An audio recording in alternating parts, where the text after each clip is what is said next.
Dieu. Amen. Amen. Bien. Comme lundi, Emmanuel avait un petit cas et il avait annoncé de toucher la prière. Il a parlé un peu de la prière, de la louange, de l'adoration, de l'action de grâce. Et il m'a dit un peu appliquant, surtout ça qui est dans le sujet, il a touché l'adoration. C'est celui d'Abraham et d'Isaac. Alors, étant donné que Emmanuel et Pierre ils ont parlé surtout ce qui est adoration, louange, etc., moi je voudrais parler de la prière. Amen. C'est-à-dire demander. Amen. Et voilà. Avec 3 messages, c'est vraiment pas suffisant. Il faut, en réalité, il faut toute une vie. Mais vraiment toute une vie.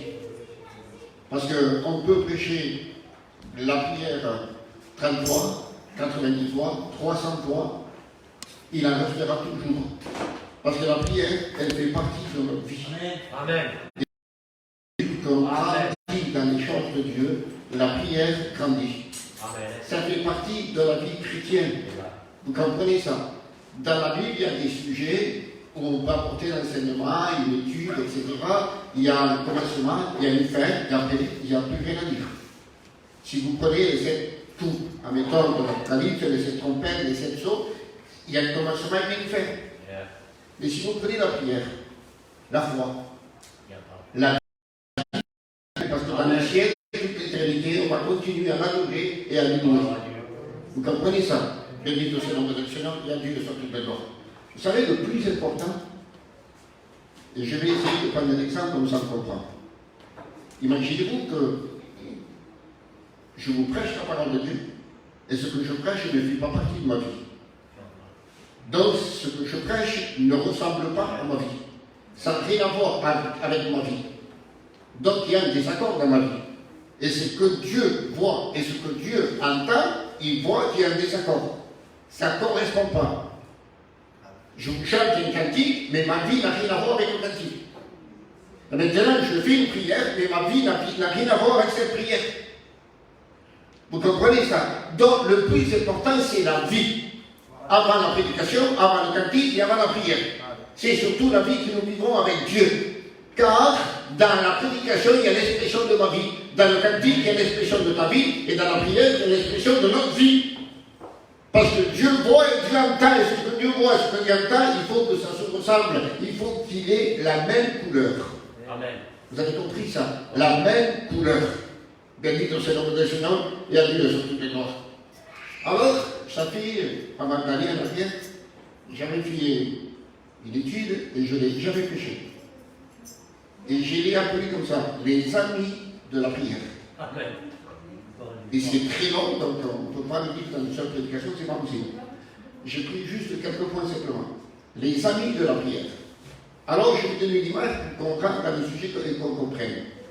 On a tous ici des amis et des amis d'enfance. Amen. Si ou non? Amen. Amen. On a tous des amis d'enfance. On a grandi avec eux. C'est pas obligé que ce soit la famille. On a grandi avec des amis, et ce sont des amis, amen, avec qui on a grandi. C'est des amis d'enfance. Et on a de la confiance en eux. Ils ont de la confiance en nous. On se connaît. Si ou non? Amen. Et bien, quand on s'est converti, depuis le jour de la conversion jusqu'à maintenant, notre prière a des amis. Amen. Amen. Et ces amis doivent grandir avec nous. Amen. Vous comprenez ça? Ils doivent grandir avec nous. Et de même que nous, bien des fois, les amis de notre enfance, bien des fois, pendant des années, on ne les voit plus. Et bien dans la vie chrétienne, c'est exactement pareil. Le jour où on s'est converti, on est né de nouveau, on a eu des amis de la prière. Des années ont passé et on a perdu certains amis qui sont plus là. On ne les voit plus, il n'y a plus de contact, il n'y a plus de relation. Vous avez compris ça? Béni soit le nom de Seigneur. Vous allez comprendre, c'est simple, c'est pas compliqué. Et pour cela, on va faire une lecture, c'est Luc 18, verset 1er. Luc, chapitre 18, et verset 1er. Et c'est Jésus qui va parler, voilà les paroles de Jésus. Il va dire, Jésus leur adressa une parole pour, c'est la raison de pourquoi, pour montrer qu'il faut, vous savez, ce que ça veut dire qu'il faut. Ça veut dire que c'est impératif. C'est-à-dire que si c'est pas comme ça, on n'arrivera pas. Pour montrer qu'il faut toujours, pas de temps en temps, toujours prier et ne point se relâcher. Le but, la raison de la parabole, c'est qu'on comprenne qu'il faut dans la vie chrétienne toujours prier sans se relâcher. Amen. Et maintenant, on va se poser, nous, la question, en se faisant l'examen de notre vie chrétienne, depuis qu'on s'est converti, où en sommes-nous avec la prière? Est-ce qu'on a progressé dans la prière? Est-ce que notre prière a fait des progrès? Est-ce qu'on a grandi par rapport à la prière ou est-ce qu'on est resté le même ou la même au niveau de la prière? Vous comprenez ça? Béni soit le nom de Dieu. Alors, quels sont les amis de la prière? Amen. Qu'on ne doit pas abandonner, qu'on ne doit pas délaisser. Une prière, excusez-moi, seule, veuve, n'a pas de force. Il faut qu'une prière soit accompagnée. Il faut des bons amis, des bons compagnons. Il faut que la prière soit entourée d'elle-même. Seule, elle ne pourra pas aller loin. Vous comprenez ça? Et le premier ami de la prière que j'ai trouvé, c'est Actes 1, verset 14. Actes, chapitre 1, verset 14. C'est ceci. Non. Tous, écoutez bien, tous, d'un commun accord. Ça veut dire avec la même pensée, la même idée, le même but, la même raison. D'un commun accord, persévérer dans la prière, persévérer dans la prière. Le premier ami de la prière, c'est la persévérance. Amen. La prière, c'est pas la part de Dieu. C'est notre part à nous. Amen. Et la persévérance, c'est pas la part de Dieu, c'est notre part à nous. Donc il faut que notre prière soit accompagnée de l'ami de la persévérance. Il faut que dans la prière, il y ait de la persévérance. Mais s'il n'y a pas de la persévérance dans ma vie, il ne peut pas y avoir de la persévérance dans la prière. Sinon, pour que je puisse persévérer dans la prière, il faut que je persévère dans la vie chrétienne. Je dis que c'est dans le Seigneur, il y a des sur toute la droite. C'est quoi le mot persévérer? C'est quoi? À votre avis, c'est quoi? C'est forcer, avancer. C'est avancer malgré la situation. Avancer malgré ce qu'on entend. Avancer malgré ce qu'on voit. Il faut avancer. Il ne faut pas s'arrêter parce qu'on voit, parce qu'on entend des choses qui nous découragent. Parce qu'il y a beaucoup de choses qui découragent. Beaucoup de choses qu'on entend, qu'on voit et qui nous attristent et qui nous empêchent. Et la persévérance, c'est malgré ce qu'on voit, il faut avancer. Malgré ce qu'on voit, il ne faut pas s'arrêter. Alors, imaginez-vous, c'est un exemple. On ne dit pas la vérité pour faire du mal. La vérité, il faut la dire, mais il faut la dire pour édifier. Il faut la dire pour conseiller. Il faut la dire pour avertir. Bien des fois, ça peut arriver que dans la vie de chrétien, d'une chrétienne, de couple, ils arrivent à se décourager, ils arrivent à s'arrêter, à ralentir, à s'asseoir, excusez-moi, pour ranger. Et ça s'appelle quoi, un rien? C'est une tempête dans un verre d'eau.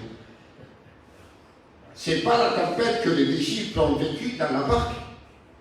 C'est une tempête, mais dans un verre d'eau. Ça veut dire, pour Dieu, c'est rien. E una parola poi l'Occitano dice adesso se ahoga un passo di acqua. Vous comprenez ça? Il ne faut pas baisser les bras, s'arrêter pour en rien.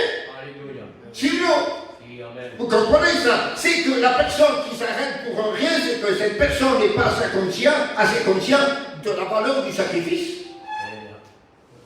Si on est prêt à bien tout délaisser pour un rien, qu'est-ce qu'on a compris de la foi? Vous comprenez ça? Donc, c'est que dans cette personne, il n'y a pas de la persévérance. Il faut persévérer. On a le salut, on a la vie, on a l'esprit, on a la parole, il n'y a pas de problème. Mais s'il n'y a pas de la persévérance dans la vie chrétienne et dans la prière, on ne peut pas aller loin. Vous comprenez ça? C'est important que notre prière, notre foi soit accompagnée de la persévérance. Et le second ami que j'ai noté, c'est dans Romains 1, verset 10.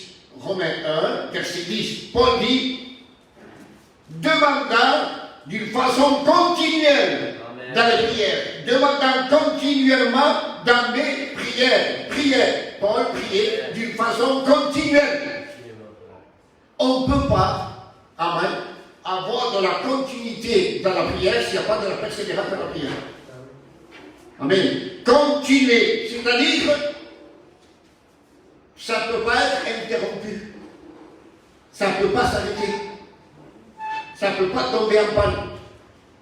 Ça continue, ça continue, ça continue. Malgré la situation, ça continue. Et voilà ce qu'il faut dans notre prière. Il faut persévérer, il faut l'ami de la persévérance et l'ami de la continuité. Amen. Il faut continuer. Bien dit que c'est la même chose. Il ne s'agit pas de chercher à faire beaucoup, à faire plus que ce qu'on a fait jusqu'à ce soir. Il s'agit de continuer. Amen. Ne cherche pas à faire plus, tu n'arriveras pas. Et moi encore moins.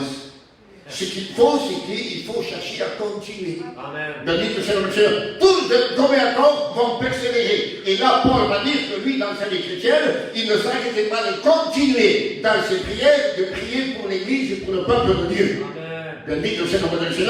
Donc, c'est vrai, nous les chrétiens, il faut dire la vérité, Madame l'a dit, je ne peux pas dire, il y a plus de prières que de louanges et d'adoration. Et je crois que dans tous les chrétiens, c'est comme ça. On demande plus que ce qu'on donne.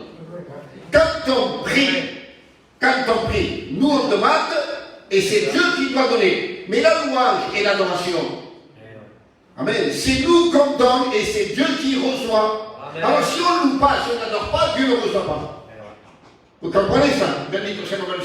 Donc il est important, nous qui prions et qui demandons beaucoup, eh bien, bénito soit le Seigneur, il faut persévérer. Il faut continuer, il ne faut pas s'arrêter. Bien dit que c'est le Seigneur. Et le troisième ami que j'ai mis, et c'est écrit dans Luc 5, verset 33, des gens vont venir voir Jésus, ils vont dire comme ceci. Les disciples de Jean, les disciples des pharisiens jeûnent fréquemment. C'est bon de prier, c'est bon de demander. Et c'est vrai, excusez-moi, on prie beaucoup, on demande beaucoup, mais est-ce qu'on jeûne? Vous comprenez ça? En état la joue, on peut dire. Le jeûne est les problèmes en état. Bien des fois, quand on dit tel dimanche on va jeûner, il y en a qui trouvent des excuses. Et c'est de temps en temps. Imaginez-vous si on fait comme la Bible, il jeûnait fréquemment. Aujourd'hui, plus que jamais, vu ce qu'on voit, vu ce qu'on entend, c'est aujourd'hui qu'il faut prier, c'est aujourd'hui qu'il faut persévérer d'une façon continuelle, mais il faut que la prière soit accompagnée d'un jeûne. Béni que c'est le Seigneur, il est bon de jeûner. Jeûner, ça veut dire que je me prive volontairement, pas simplement de manger, mais je me prive volontairement d'aller à droite, à gauche, me promener, je vais m'enfermer, je vais passer un temps l'après-midi avec Dieu. Amen. C'est pas simplement la nourriture. Mais c'est aussi de dire que ce temps-là, je le passe avec Dieu. Je ne vais pas à droite à gauche. Le voy a passer avec Dieu. Je vais le passer avec Dieu. Parce que c'est bon de passer un moment avec Dieu. Il faut prendre plaisir à passer un moment avec Dieu. On ne jeûne pas simplement parce qu'on a des problèmes, des maladies, etc. On jeûne parce que c'est bon de passer un moment avec Dieu. Les disciples de Jean et des pharisiens jeûnaient fréquemment, non pas parce qu'il y avait des problèmes, parce qu'ils aimaient être ensemble et passer le moment avec Dieu. Voilà pourquoi. Et nous, la plupart, on va dire le peu qu'on jeûne, c'est parce qu'il y a des problèmes. Dieu, il est bon de prier, mais de jeûner pour dire Seigneur, aujourd'hui je me lève et je te donne la journée.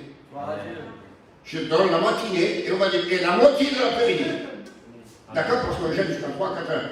Alors je te donne la moitié de la journée pour toi et je la passe avec toi. Ça prie à Dieu. Sinon, béni de ce nom de Seigneur, de sortir de moi. Il est bon de persévérer d'une façon continuelle, mais il faut que dans la persévérance et dans la continuité, il y ait le jeûne.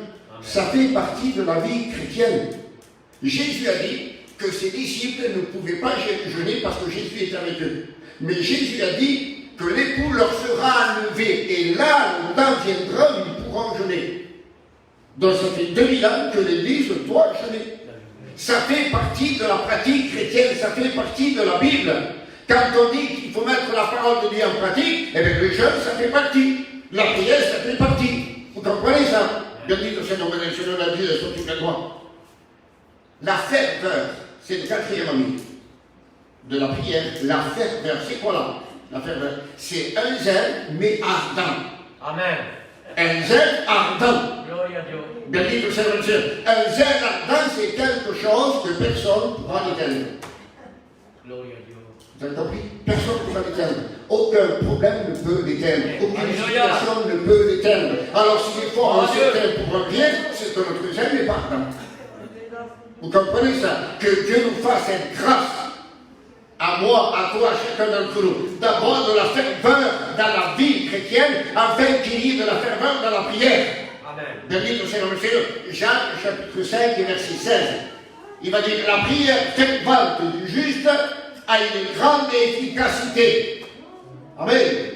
Quand il y a de la ferveur dans la prière, alors il y a de l'efficacité dans la prière.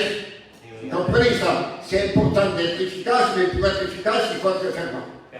Amen. Bendito soit le Seigneur, fervent, rempli de Dieu, rempli de l'Esprit de Dieu, rempli du feu de Dieu. Bendito soit le Seigneur. Il faut que notre vie chrétienne, notre prière soit entourée de ces amis-là, de ces compagnons-là. Bendito soit le Seigneur. Vous prenez quelqu'un qui va prier, et pour il va se lamenter, il va pleurer, il est découragé. Et dans sa prière, il est en train d'exprimer l'état de son cœur. Et quand il prie, nous autres, nous sommes mal. Comme nous l'avons compris, c'est dans l'expression de sa prière que nous l'avons compris qu'il est mal, qu'il est mal. Mais tout ça pourquoi? Parce qu'il manque de ferveur.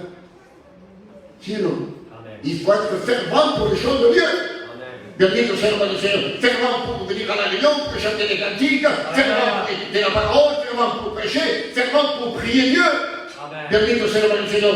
Même s'il y a le problème, etc., écoutez, les païens ont les mêmes problèmes que nous.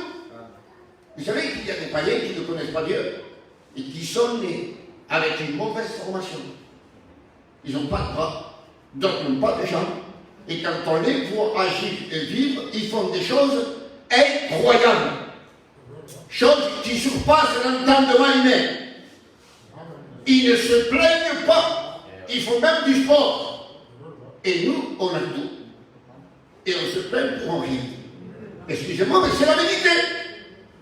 Bendito soit le Seigneur. On a la santé, on peut manger, on peut travailler, on a une maison, on a un toit, on a une voiture, on a de l'argent, on peut manger et boire tranquille. Nos enfants, nos petits-enfants sont en bonne santé. Seigneur Jésus, lo que tú tienes, hay muchos que lo quisieran y no lo pueden tener. Y tú lo realizas, lo consciente de lo que tienes. Gloria a Dio. Vous comprenez ça? Combien de gens n'ont pas de toit? Si ou non? Ils n'ont pas de chauffage dans la maison. Ils n'ont pas de maison, ils n'ont pas de voiture, ils n'ont pas d'argent. Combien de gens ont un seul pull pour toute l'année, un seul pantalon pour toute l'année, une seule paire de chaussures pour toute l'année? Combien d'enfants vivent dans, excusez-moi, dehors, avec le froid qu'il fait? Et nous, on se plaint. Il ne faut pas se plaindre. Il faut être fervent. Amen. Dans le livre de Seigneur. Cinquième point, c'est Matthieu 26, 41. 26, 41. Jésus dit, veillez et priez. Et veiller, c'est la vigilance. Être vigilant, il faut que la prière soit accompagnée de l'ami de la vigilance. Et être vigilant, c'est être une sentinelle, un surveillant, un gardien qui ne dort pas. Amen. Quand vous entendez, vous allez comprendre la météo. Et que la météo va annoncer un orage, une forte pluie, etc. Qu'est-ce que dit? Soyez vigilants. Vous avez compris? Même au journal télévisé, on l'annonce à chaque fois qu'il y a une mauvaise nouvelle concernant la météo, ils disent soyez vigilants. Amen. Faites attention, il y a un danger. Donc si on n'est pas vigilant, on ne voit pas le danger. On ne veille pas. Vous comprenez ça? Donc il faut que dans la prière, il y ait de la vigilance. Il faut veiller, il faut prier. Si on ne veille pas, s'il n'y a pas de la vigilance, comment pouvez-vous arriver à continuer à prier? On ne peut pas persévérer dans la prière.